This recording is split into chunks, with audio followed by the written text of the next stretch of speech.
ఒక ప్రత్యేక గ్రామంలో పెద్ద కోట ఉంది. ఇది భయంతో మూసుకుపోయింది. ప్రాచీన ఆత్మల శాపం గురించి జనాలు హెచ్చరించేవారు.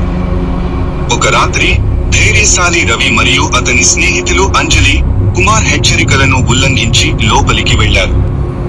లోపల వారు వింతగా మెరిసే ఆరబ్బాయి చెట్టును చూశారు.